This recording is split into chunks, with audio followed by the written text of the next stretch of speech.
Alô, viu, galera nota 10? Tudo bem com vocês? Espero que sim, que esteja todo mundo bem nesse período de quarentena, todo mundo se cuidando aí contra o coronavírus.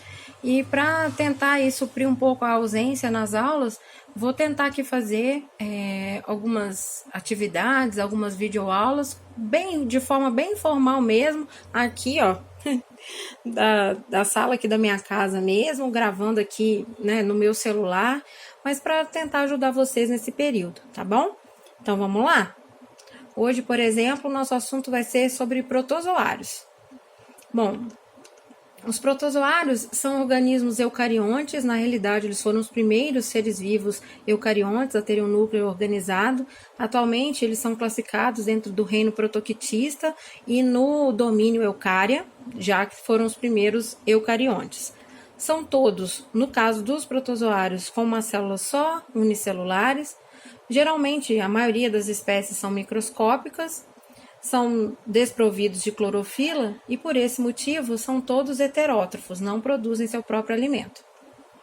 Podem viver isolados ou em colônias, são encontrados em diversos tipos de hábitats, em diferentes ambientes, podendo ter espécies de vida livre ou espécies parasitas. Como seria a classificação desses seres vivos?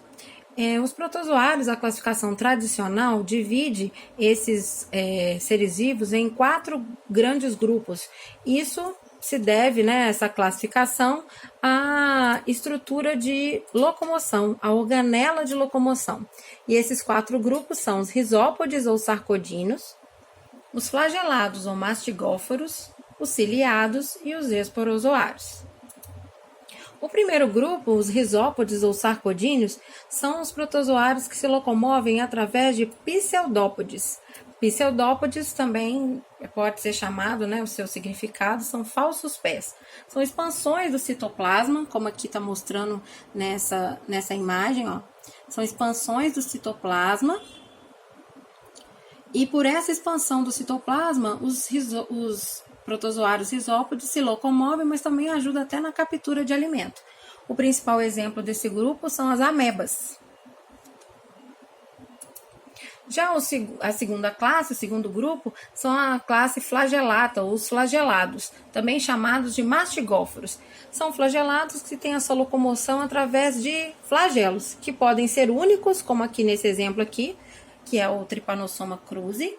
Então percebam que ele só tem um flagelo só. A leishmania, que também tem um, mas pode também ter mais de um flagelo, que é o caso do Trichomonas e da Giardia. No caso da Giardia, ela tem 8 flagelos.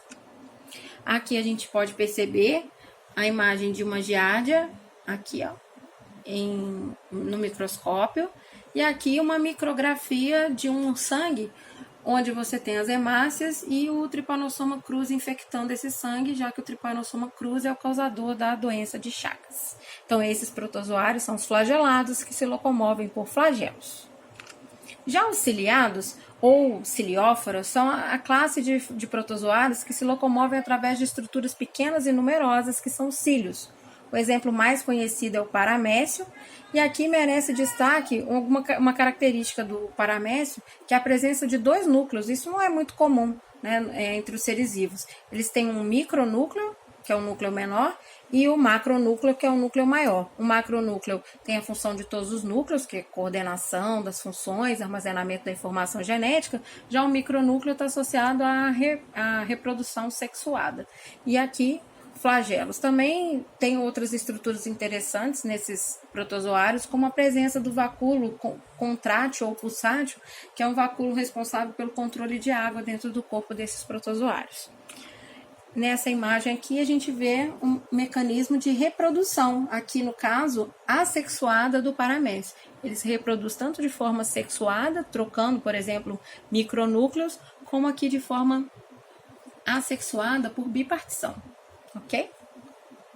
E o último grupo, gente, são os protozoários chamados de esporozoa ou esporozoários. Aqui no caso, o plasmódio é o exemplo. Esses protozoários, apesar de terem esse nome, de esporozoários, eles não se locomovem por esporos.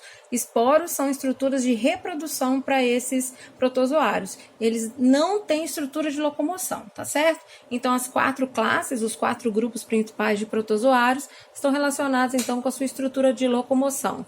Então, risópodes, pseudópodes, ciliados, cílios, flagelados, flagelos, mas os esporozoários não têm estruturas ou organelas de locomoção.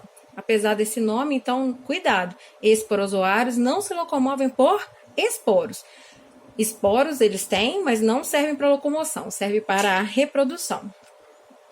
E aí, vamos ver algumas das principais doenças causadas por protozoários, chamados de protozoonoses. Só alguns exemplos. Nós vamos ver aqui a amebíase, a mal de Chagas, também chamado de doença de Chagas ou tripanossomíade, a doença do sono, a toxoplasmose, leishmaniose, giardíase, tricomonose, também chamado de tricomoníase, e a malária. São algumas dessas doenças causadas por protozoários, mas aí eu vou deixar para uma próxima oportunidade a gente falar um pouquinho mais sobre elas, tá certo? Um beijo, vai dar tudo certo, fiquem com Deus e até a próxima encontro.